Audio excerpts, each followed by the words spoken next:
എഫിലേക്ക് ഇപ്പോൾ M N Karassery നമ്മളോടൊപ്പം ചേരുന്നുണ്ട്. ശ്രീ എം എൻ കാരശ്ശേരി, നിലമ്പൂരിൽ CPM-ന് വലിയ തോതിൽ ജനപിന്തുണ നേടിക്കൊടുത്ത ഒരു നേതാവ് എന്നുള്ള ഒരൊറ്റ കാര്യം കൊണ്ട് മാത്രമായിരിക്കുമോ ഇത്രയധികം പാർട്ടിയെ, മുഖ്യമന്ത്രിയുടെ ഓഫീസിനെ, മുഖ്യമന്ത്രിയുടെ പൊളിറ്റിക്കൽ സെക്രട്ടറിയെ ഒക്കെ ആരോപണ വിധേയമാക്കിയിട്ടും PV അൻവറിനെ തള്ളാതെ പാർട്ടി നിലനിൽക്കുന്നത്? അതോ അതിനപ്പുറത്ത് അൻവർ ഉയർത്തിയ വിഷയങ്ങൾ അണികൾ തന്നെ വളരെ ഗൗരവമായി കൈകാര്യം ചെയ്യുന്നുണ്ട് എന്ന തിരിച്ചറിവിൽ നിന്നായിരിക്കുമോ? ഇത് എനിക്കിപ്പോ ഈ കാര്യം കേൾക്കുമ്പോഴേ പണ്ട് MN വിജയമാഷ് പറഞ്ഞൊരു കാര്യം ഓർമ്മ വരുന്നത്. എന്നുവെച്ചാല് അധ്യാപകന് ഇഷ്ടമില്ലാത്തൊരു ചോദ്യം ചോദിച്ച കുട്ടിയെ അധ്യാപകൻ ക്ലാസ്സിൽ നിന്ന് പുറത്താക്കി. പക്ഷെ കുട്ടി പുറത്തേക്ക് പോവും, ചോദ്യം ക്ലാസ്സിൽ ബാക്കിയാവും എന്നുള്ള വളരെ ശരിയായ ഒരു നിരീക്ഷണമാണത്.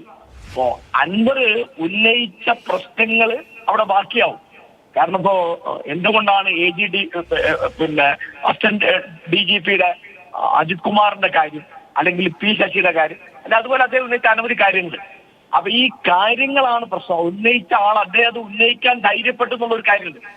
അപ്പോ എന്താണിപ്പോ അൻവർ ഈ തരത്തിൽ ഇനി സംസാരിക്കാൻ പാടില്ല എന്ന് പറഞ്ഞു, അദ്ദേഹം സംസാരിക്കുന്നില്ല എന്ന് വെച്ചു. ഇങ്ങനെയൊക്കെ വെച്ചാൽ ആ കാര്യം അവിടെ ബാക്കിയുണ്ടാവും.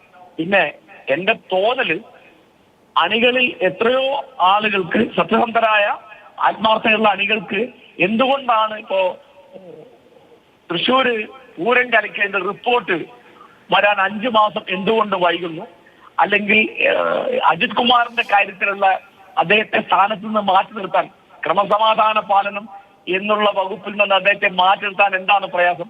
ആ പ്രയാസം എന്തുകൊണ്ടാണ്? P ശശി നല്ലത് മാത്രം ചെയ്യുന്ന മാതൃകാപരമായ പ്രവർത്തനം നടത്തുന്ന ഒരാളാണ് എന്ന് മുഖ്യമന്ത്രി പറയുമ്പോൾ അണികൾക്കത് വിശ്വാസം ഉണ്ടാവില്ല. കാരണം പണ്ട് പാർട്ടിക്ക് അനഭിമതനായി പുറത്തുപോയിരുന്ന ഒരാളാണ് ശശി. അപ്പോ ഈ PV അൻവറിന്റെ വലിയ സംഭാവന എന്ന് പറയുന്നത് ഇതൊക്കെ മുഖ്യമന്ത്രിയുടെ മുഖത്ത് നോക്കി ഉന്നയിക്കാൻ ധൈര്യമുള്ള മാത്യു കോൽനാടനെ പോലുള്ള പ്രതിപക്ഷ MLA-മാരുണ്ട്. ആ MLA-മാർക്ക് കിട്ടുന്നതിനേക്കാൾ ശ്രദ്ധ ഭരണപക്ഷത്തുള്ള ഒരു MLA-ക്ക് കിട്ടും. അപ്പൊ അത് അണികളിൽ വലിയ ശതമാനത്തിന് അത് സമ്മതമായി എന്ന തിരിച്ചറിവിൽ നിന്നാണ് തീർച്ചയായിട്ടും അദ്ദേഹത്തെ വാൺ ചെയ്തത്. മുഖ്യമന്ത്രി അദ്ദേഹത്തെ തള്ളി പറഞ്ഞത്, പാർട്ടി അദ്ദേഹത്തെ തള്ളിപ്പറഞ്ഞു. ഇനിയിപ്പം ഫേസ്ബുക്കിലോ വാട്സപ്പിലോ യൂട്യൂബിലോ മറ്റു രംഗങ്ങളിലോ ഒക്കെ അണികൾ അങ്ങനെ വല്ലതും ചെയ്താൽ പാർട്ടിക്ക് പുറത്തു പോകേണ്ടി വരും എന്നുള്ള ഒരു ഭീഷണിയാണത്. തീർച്ചയായിട്ടും അൻവറിനെ മറ്റു പല കാര്യങ്ങളിൽ എതിർക്കുന്ന ആളുകൾ പോലും അൻവറിന്റെ ഈ കാര്യത്തിൽ അൻവറിന്റെ നിലപാട് ശരിയാണ്, അദ്ദേഹം ചെയ്ത ഒരു നല്ല കാര്യമാണ്, വളരെ ധീരമായ പ്രവൃത്തിയാണ് എന്ന് പറയുന്നുണ്ട്. ആ തരത്തിലൊരു ജനപിന്തുണ അൻവറിന് വർദ്ധിച്ചൊരു കാലമാണെന്നാണ് ഞാൻ വിചാരിക്കുന്നത്. ശ്രീ എം എൻ കാരശ്ശേരി, ഇപ്പോ മുഖ്യമന്ത്രിക്ക് നേരിട്ട് പരാതി കൊടുത്തു, പാർട്ടി സെക്രട്ടറിക്ക് അതിന്റെ പകർപ്പ് കൊടുത്തു. സർക്കാരിനും പാർട്ടിക്കും പരിഗണിക്കാൻ കഴിയുന്ന വിഷയങ്ങളിൽ സർക്കാരും പാർട്ടിയും ഇടപെടുമെന്ന ഉറപ്പൊക്കെ അൻവർ ഇതിനു മുൻപും പറഞ്ഞിട്ടുണ്ട്. അതിനുശേഷവും പരസ്യ പ്രഖ്യാപനം നടത്തിയിട്ടുണ്ട്.